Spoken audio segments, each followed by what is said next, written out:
Have you ever had to replace an OEM wheel? It gets quite expensive. We took a much cheaper route to try to see if Rim Doctor could fix what we had. Let's take a look.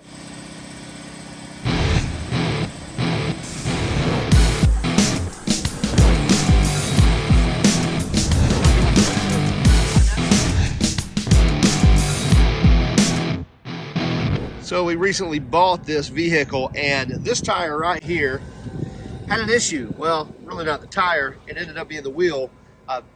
Horrible vibration at 65 miles per hour, and it just kind of circulated around the car. I had to replace this tire, found out after replacing the tire that the wheel was bent. So let's get the wheel fixed. We show up at Rim Doctor in Lakeland, Florida, and immediately Mark starts taking care of us, gets the car off the ground, goes ahead and gets the wheel off and put on his machine to see, are we really dealing with a bent rim? Well, yeah, the pictures say 1,000 words, or in this case, a video. So definitely have a bent wheel, and immediately get started on it. No problem at all. He feels like that we can get this thing straightened out pretty well. But first thing, we need to get this tire off of the wheel. And I say we very loosely as I watch in video, and Mark gets to work here, taking precautions at every single step to make sure that we're not hurting a wheel, hurting a tire. This is pretty much a brand new tire, so he's got it on the machine here, lubing it up to make sure, again, that we get this thing off without really scarring the wheel or doing any worse damage to what we're already dealing with.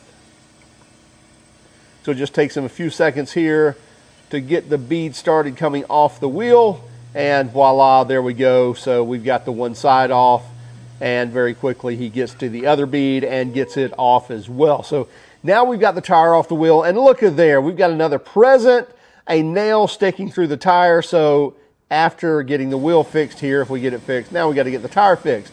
And we got it back on the machine. And again, we very loosely. He finds the worst spot here on the wheel, puts a mark on it, and then he's going to get started. All right, see how your front moves? Yep. Now, we're gonna get this back. Now, sometimes the front will straighten. Yeah. As we move the back. Sometimes it won't. If it's bent and the spokes are kind of bent and everything else, really you can't push it back. Sometimes we get away with it, sometimes we don't. But it'll be a whole lot better. But I'm not sure how well that front's gonna move.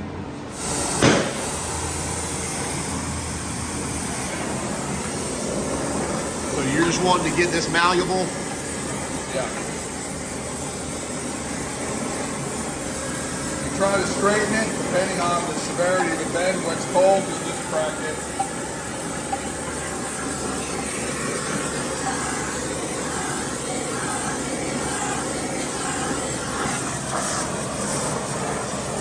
You're just trying to go to like 200 or higher than that? Between 400 and 600. Oh, okay. That's what I like to go. Yeah. Just in the area you're pressing? What's that? Just in the area that you're fixing? Yeah, only. I got you.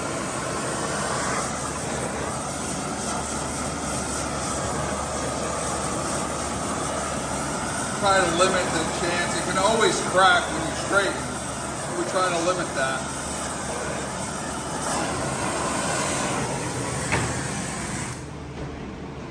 So I like to heat up the rim, just warm it up, especially in the colder weather. Just so it can all move together, because obviously around, if you push here, other places want to react differently. So once he got some heat in the wheel, now he's going to use his pneumatic press here to actually press up on the bottom of the wheel while he does a little pounding with the hammer. And he's kind of shocking this is what he's doing, because you'll see it move a lot, and then once he releases, it kind of all moves back to the same spot. But when you give it a little pound on each side, it's basically shocking that aluminum to kind of form to the die that he's got under there. And if you'll notice, he changes dies out here pretty regularly as he gets this straighter and straighter. And there's a reason for that that we'll cover here in just a moment.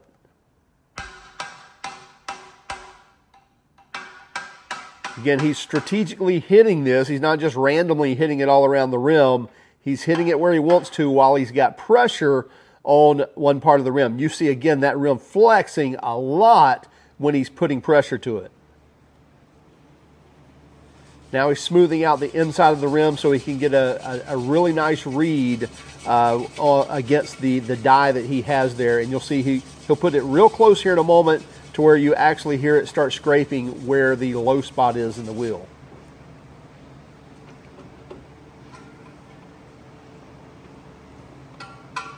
So as he spins it and he puts pressure on his press there, it gets it close enough to where on the low spot it's still hitting.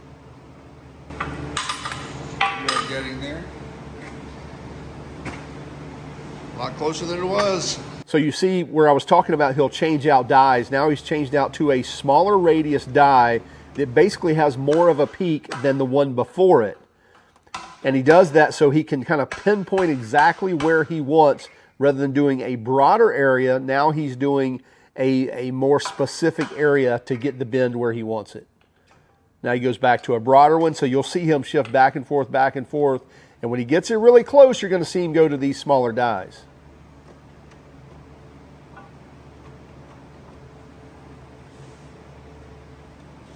So we're getting pretty close here now. Where before we really had an egg-shaped wheel.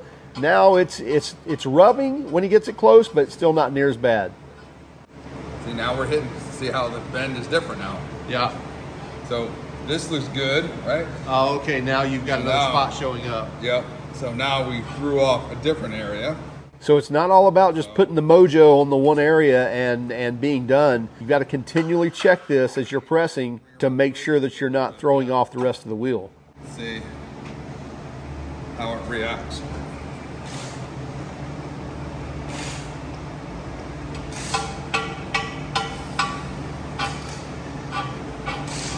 Back to the same spot. Yep. You can see the red mark there on top of the wheel where he originally made where the massive flat spot was. So now it's kind of returned back to there after messing with some other areas on the wheel.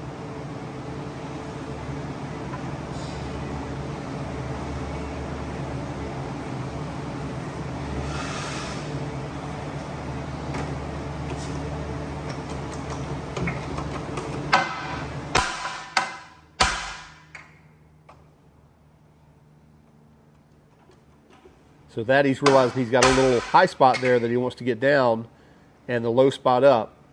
And now he's checking that. So now we're really, really close. We're real close.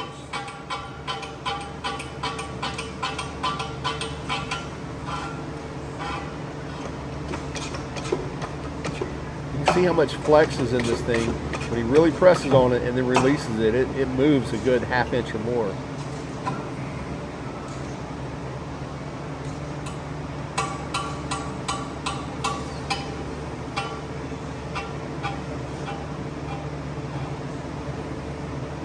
Now you'll see him switch to a really small die here. It has a really high peak for like a, I don't know, like a 12-inch circumference wheel or something like that. But you see here again, now he's pinpointing exactly where he wants to make a move in the wheel. And then puts the broader one back on there to get a measurement on to see how much of a difference that he actually made.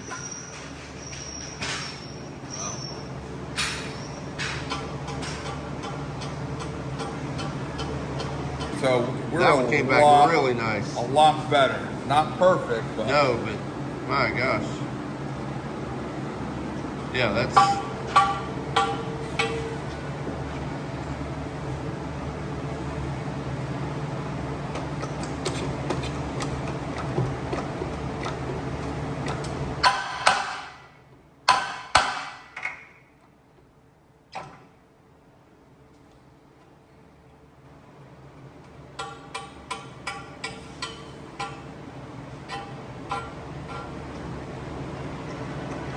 I think that's about the best you can get.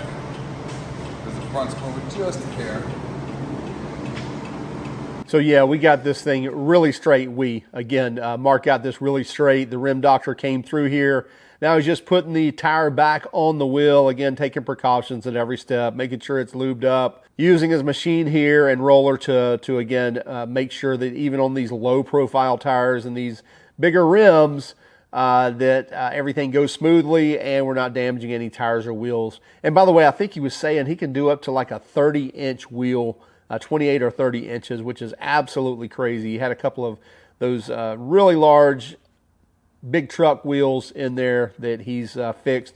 And by the way, they don't only fix out or bent wheels or out of round wheels. They also do everything to refurbish wheels as well. So here he's just kind of cleaning up the mess, even though we've got a lot more detailing to do on this wheel for sure. And now he's bringing it back up to pressure to make sure that we're ready to go on the road. Of course, after we fix that nail that's in the tire. But now he's putting it back on, which I was impressed here. And I let him know this. I didn't even have to ask for it, that he puts the wheel on, and then after using the Milwaukee Impact, which, by the way, using the high torque, but in auto mode, so where it shuts off at each one of these. So you see he's really not torquing these hardly at all. And then after that, grabs his torque wrench.